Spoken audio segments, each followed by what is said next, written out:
Muna nag-cause tungod sa engine overheat kay walay function, nagmalfunction na siya, nag-stop up, wala na tay cooling system na hitabo. Mao ang iya atong makina nag-overheat. Oh, kita nyo mga idol, mo na thermostat sa makina sakyanan tin-wheeler truck 6WF1. Mga idol, mayong adlaw sa tanan mekaniko na shout out ko sa tanan mekaniko ug sa tanan driver. Kani mga idol, akong i-share sa inyo bahin pod ni sa na-experience sa driver. Ang hitabo isang sakyanan mga idol, nga naman ko idol. Well, nagbiyahe siya, nagabulwak yan tubig dito sa reservoir.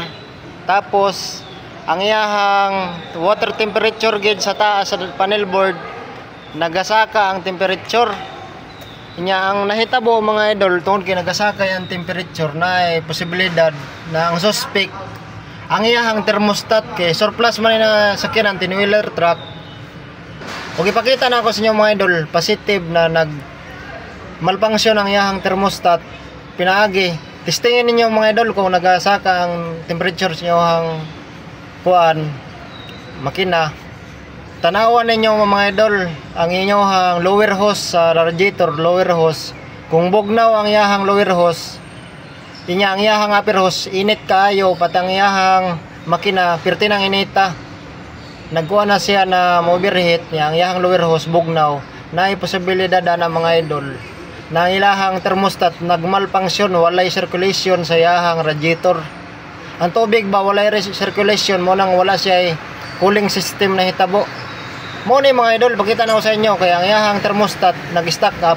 Muna atong tanggalon ron, ipakita na ko sa inyo. Ang tin-wheeler, ang iyahang thermostat naarar dire mga idol. Kani mga idol, mo ni siya ang water pump sa tin-wheeler.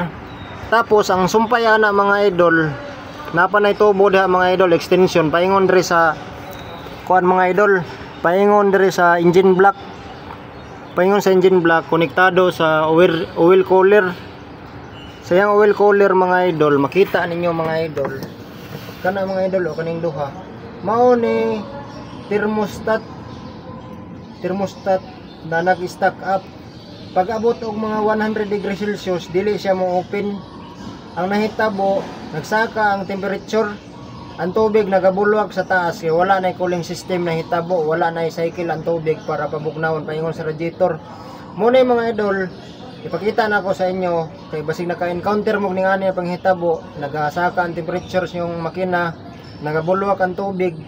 Muna mga idol, ang hinungdan kani thermostat duha ka buok nag-stack up. Muna nag-overheat ang makina, nagasaka ang temperature. Tapos tanggalon nato ni mga idol, alisdan tanig bago. Alisdan tanig bagong temperature o thermostat. Ug wala kay kapuli, pwede lang sa dila nato na alisdag thermostat, tanggalon lang ta na mga idol. Mahibala nato kung daot na ato ang thermostat kay ang iyahang lower hose sa radiator bugnaw. Ang upper hose niya sa taas init, pati ang makina init. Mao ni mga idol ang iyahang thermostat na nag-stack up. Kailangan nato na siya i-replace og bago. O walay bago, ato ni siyang kuanan. Padaganon lang, tanggalon ni siya. Kay stack up man, mo ni hinungdan sa overheat. Mo ni mga idol, tanggalon nato.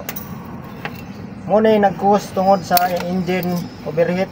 Kay walay function, nagmalfunction na siya, nag-stack up. Wala na tay cooling system na hitabo. Mo ang iya atong makina nag-overheat. Oh, kita nyo mga idol, mo na thermostat sa makina sakyanan tin-wheeler truck 6WF1.